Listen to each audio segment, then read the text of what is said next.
Hello and welcome to the Langas Legacy, the place where strategy meets domination. Today we're going to be diving into Total War Warhammer 3 to explore one of the most important aspects of the battlefield success. Reposition your units. Let's get started. Repositioning is all about adapting to the flow of battle, whether you're reacting to the flanking maneuver or preparing yourself for your final push for victory. Often, knowing when and how to use certain units and their advantages that they can bring into a battle can be the difference between victory or defeat. So in a moment, before we get started, as I will show you exactly how we'll play out this battle and some basic tactics we use, I'll just cover a few points of some of these units as they will be quite important as we go. First up, we have the General of the Empire, which we have stripped of all of his abilities. For the sake of this demonstration, we will just use him as a strong single unit. Shielded Spearmen, these basic infantry come with shields which allows them to block up to 35% of all small arms missiles hitting from the front. This makes them effective at wasting enemy ammunition, as well as they have a high melee defense over their brethren the swordsmen, which make them typically better at a defensive unit rather than an attacking force. They do make for a strong front line though when escorting ranged troops around the battlefield. Up next are the swordsmen, who have shields as well, however they have a lower melee defense but a higher melee attack, which just makes them a bit more effective running at your foes as an attacking front line rather than holding the position. Now we have the Empire Knights, who are a shock cavalry unit. They're good against infantry, so they also do have their shields and a very high armor, which makes them resistant to a lot of the damage that will be going around this game, which makes them a bit better for flanking when able, and then just engaging in fights to help break up some of the enemy forces. Talking about the crossbowmen, their best advantages is their range and their line of sight. Because their missiles do curve, it does allow them to shoot over friendly units, which just makes them a bit more effective for standing behind a front line of soldiers. So quite often in combat, you will just set up some form of melee defense, sit them down the back, and shooting from the rear. Handgunners on the other side require more straight line of sight as they're shooting bullets, of course. This does give them the advantage of armor-piercing missiles, which means they'll be more effective against heavily armoured units such as the enemy cavalry. They do need to be positioned quite regularly throughout the combat to maximise their effectiveness.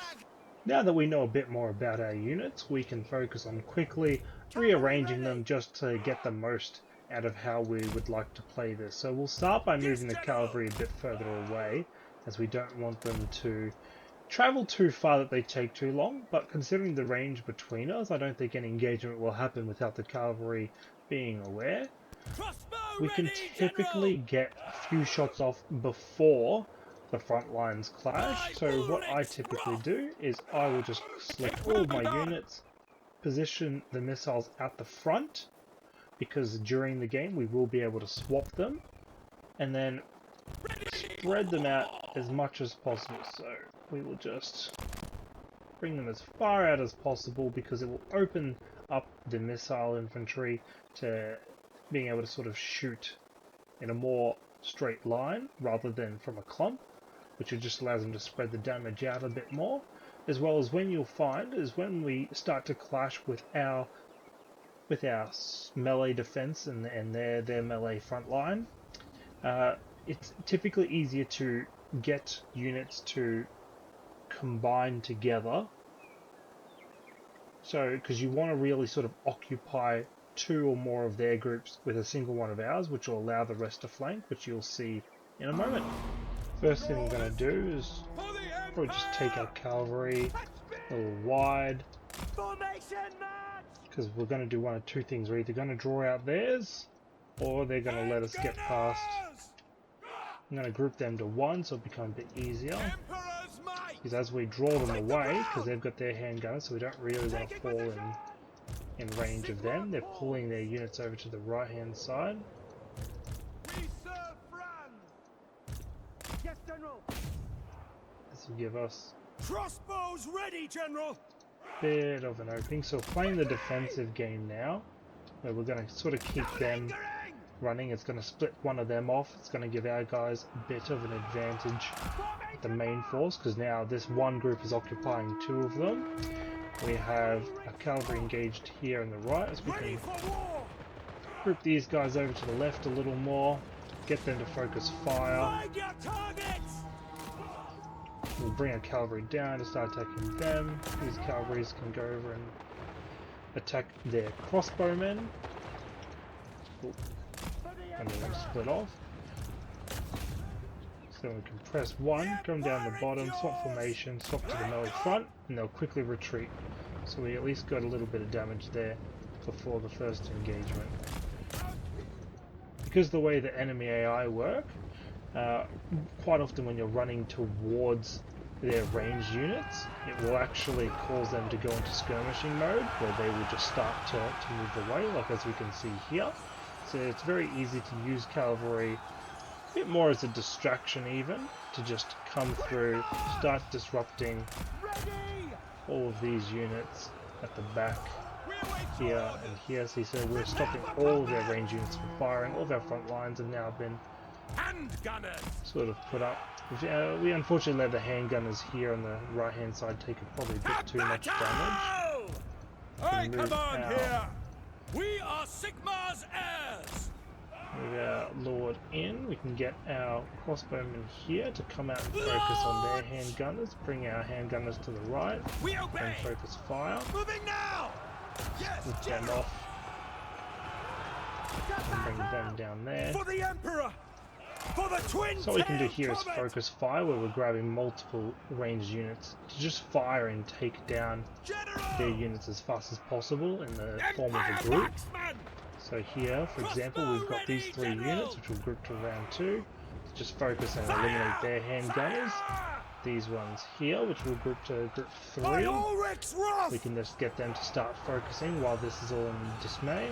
Unfortunately, as you can see, our cavalry have lost quite a bit of life. Obviously, if you're using different units and different armies, you'll be put in situations where it might be a bit easier to outmaneuver or out-overpower the enemy cavalry depending on who you're using and what you've got. You can get our ranged weapons here. So as I mentioned, with our handgunners, because they're not going to fire all too often if we just keep them behind our units, unlike the crossbowmen. If we move them out to the side and then get them to focus, they'll work a little Weapons better. at the ready! We are Bring our Sigmar's group 3 heirs! back because they've moved a bit far forward. They're trying to reach the enemy units. For Heldenhammer! Because we've got crossbowmen, we don't really want to spend too much of our ammunition just trying to take out the infantry. So what we can do here is now as we start to flank the enemy units, the shields only block projectiles that come from the front. So as we start to flank, it'll actually give us a huge damage advantage over them. Yes, my lord! Which unfortunately, they've started doing over here on the left hand side. Move them over to start taking care and engaging. Should have our other cavalry, which have gone to the back there, and they're probably running away a bit faster than what I'd like. Can bring these gunners over here. Yes, sir! Crossbowmen can come. Here we go. They can go finish them off. Taking aim! They've brought in some of their units to engage, so what we can do is spread one row out of our crossbowmen and then bring the other 2 back, because they're more effective in obviously a shooting stance than they are in a melee. As we bring our swordsmen down to help deal with them. Go! And now reinforce the front. Yes, General! No lingering! Shieldsmen will be a bit more addicted, Sigmar calls! For taking Heldenhammer! care of the Empire Knights. So we've still got all these handguns over here, so if we get them to focus on shooting there, Charge! they should pierce them down quite easily. We've got them on free fire, but we can always use them to try and take care of a few more. At speed! To battle! A few of those units. We'll bring these guys around the back to help flank on their general. Our spearmen can go and help support Crossbowmen! these handgunners. These ones here can also turn around and Now we're effectively attacking them from multiple angles. We've got to try and keep them engaged.